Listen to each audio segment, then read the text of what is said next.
Star Wars has for a long time now been a very conflicted franchise. Ever since Disney acquired Lucasfilm back in 2012 and began making movies, it seems like any unity that existed within the fandom has been completely shattered. I think we can all agree that this divide was triggered by The Last Jedi, and whether or not you like that movie, I'm almost positive that the discourse surrounding it had a negative impact on you. I, for one, quite enjoyed The Last Jedi and thought the movie was an exciting step in a new direction, and despite the backlash this movie was receiving from other parts of the fandom, I felt hopeful. I was excited about Star Wars. However, then The Rise of Skywalker came out, which not only pissed off fans of The Last Jedi for walking back on a lot of the interesting decisions made in that movie, but it also pissed off people who didn't like The Last Jedi, because in its attempt to play everything safe, it just didn't provide much payoff. The movie naturally has its enjoyers, and I think that's great. If you like The Rise of Skywalker, then I'm truly happy for you. Personally, it just wasn't for me, and so 6 years have passed since The Last Jedi, and the only piece of Star Wars content other than a video game that has truly made me excited about Star Wars again was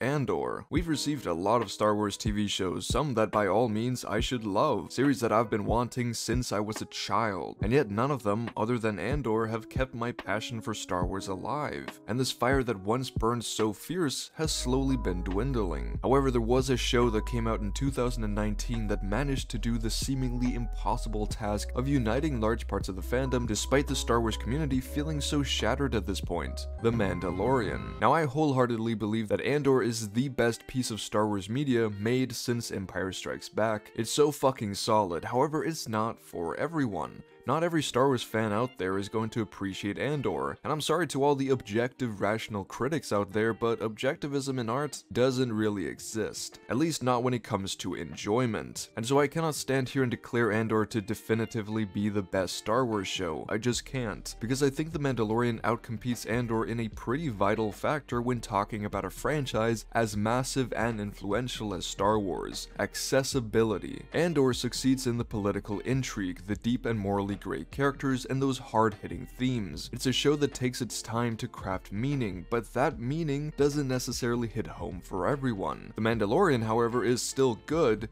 but it's also a lot simpler. And this doesn't mean that it's basic, not at all. What it means is that the fun and enjoyment of The Mandalorian is not hidden away. It's right there in the open, and it's presented in a brilliant way. Now, I really want to stress that The Mandalorian is good. I know I'm kind of making it out to seem like Andor is actually good, but casuals won't understand it. They need to be dumbed down with The Mandalorian. That's really not what I'm trying to say. The Mandalorian has a lot of quality. It made a really good impression when it first came out. The mysterious nature of this cool and gritty Mandalorian, who also isn't the perfect warrior that we've seen from Mandalorians before, as well as being played by Pedro Pascal, who at this point was starting his whole daddy character arc. All these aspects really interested a lot of people, and with the introduction of Baby Yoda at the end of the first episode, this show already had the potential to showcase some damn entertaining war in the stars. Now, Grogu was of course an instant charmer. Everyone who has the balls to admit it fell in love with this little fellow, and I think a lot of Grogu's adorableness comes from the fact that he isn't CGI. He's a puppet, and it gives him a certain level of both personality and realism that a CGI character might not have had. It also helped make the dynamic between Grogu and Din Djarin really enjoyable, and it's really good that this dynamic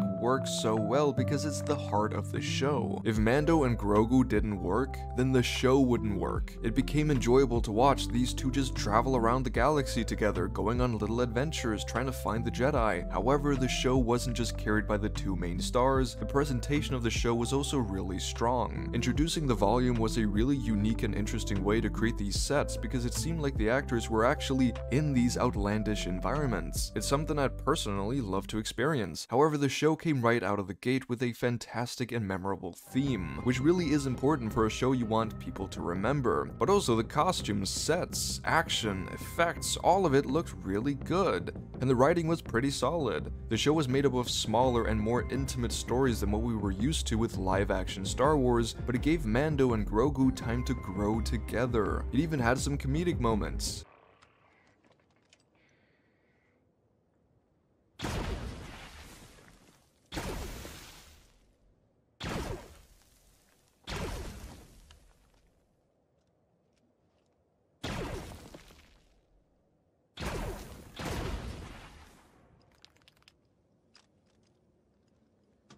Season 1 was a really solid first season. I don't think many people will disagree with that. However, Season 2 did feel slightly different. It felt like there was a larger emphasis being placed on attaching the show to the rest of Star Wars, which to some was what they wanted, but to others, they could have done without some of the cameos. However, Season 2 was still a fun and enjoyable ride that upped the stakes as well as having an iconic season finale. This episode had the brilliant quality of being able to hit the feels of different audiences. For some people, seeing Luke Skywalker back on screen again gave them that same excitement that they've been missing from Star Wars. And for others, me included, this heartfelt moment between Din and Grogu was enough to almost bring me to tears. And I'm not moved to tears very often. Honestly, if it was up to me, The Mandalorian could have ended here. It would have been a really satisfying payoff. However, I also wasn't mad at the prospect of another season. There was still so much left that could be explored with Din Djarin and the Mandalorians. However, Book of Boba Fett raised some concerns for me. Not only did I not like how that season turned out, when I actually quite enjoyed the first 2 episodes, but also the Mandalorian and Grogu were reunited. This just sat really weirdly with me. It felt like it happened way too soon. It felt like we hadn't really gotten the chance to see Din's life without Grogu and what that loss actually meant to him. And to be honest, it did take away most of the anticipation I had for Season 3. And so this brings us to the question, if The Mandalorian is so good and helped to unite parts of the fandom, then what is currently happening with Season 3?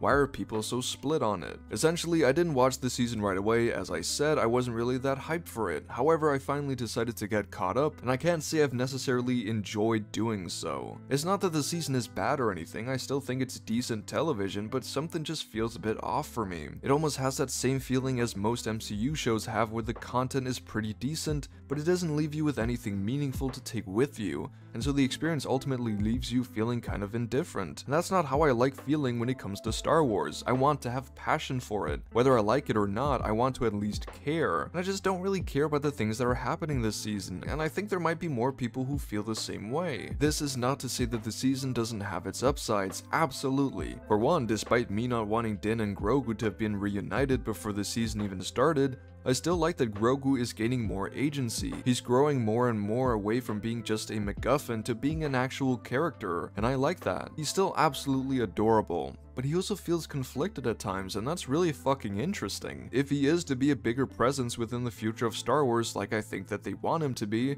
then he has to start becoming his own person, and I'm glad they're giving him the chance to do so. I also like some of the things they're doing with the New Republic. It was very interesting, and I'm still all for them expanding upon the rise and fall of the New Republic because it wasn't really explained much in the sequels. And honestly, episode 7 ended on a high. I won't spoil anything to those not caught up yet, but all I can say is that I'm pretty fucking excited for the finale. It has the potential of being action-packed, emotional, and epic. And that's the thing, The Mandalorian always nails its finales. However, I just don't feel like the rest of the season has been as strong for me. I fully understand how they've gotten here. It's been a slow build with a lot of side tasks that almost overshadowed the actual story being told, that being the Mandalorians coming together, overcoming their differences, and retaking Mandalore. And I think the reason I feel this way is that despite this season being a slow burn in terms of the overarching plot, it still feels like it rushed past a lot of moments that could have deepened the story being told. There are moments where things go so quickly where I would have loved for them to just be slowed down just a little bit, so we would have more time to focus on the characters.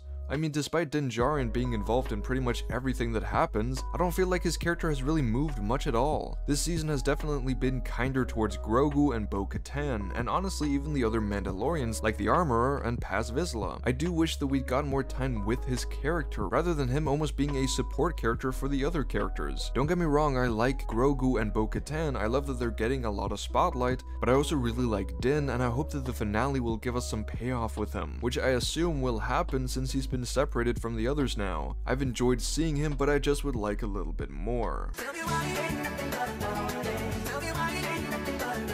So yeah, overall season 3 just hasn't done much for me. It's like there has been a lot of plot happening with not a lot of story. I mentioned I liked the ending of the penultimate episode, however the rest of the episode was still just kind of the same. Got some Mandalorian versus Mandalorian action, but it just wasn't enough for me. I think the idea of these two rivaling factions coming together due to a common goal is really intriguing, because there's so much bad blood there, and I would have loved to be given more time to explore this. Perhaps just show us a little more of them bickering and not trusting each other. Them teaming up like this this just feels like it could have been better executed. I mean, it's not like these episodes haven't had time left over for this. Many of the episodes were rather short, but you know what? Maybe it's just me that doesn't like what this show has always done. I mean, the seasons have always been pretty shattered, only slightly setting up an overarching story, for the finales to then culminate it all into a big spectacle. However, I just don't think that it has been executed as well as it has in the past. To me, The Mandalorian was a really interesting and unique show when it first came out, but perhaps it has simply outstayed its welcome. However, it doesn't seem like it's ending anytime soon, because Dave Filoni's movie that's supposed to end off the Mandoverse is estimated to come out in 2026. So despite my grievances with this season, I'm sure it's not the last we'll see of these characters, so therefore I want to leave here with optimism. Perhaps season 3 hasn't been my favorite, but that's okay. If the finale is good and it meaningfully sets up a 4th season, then count me in. No matter if I'm extremely hyped or couldn't care less about a new Star Wars property,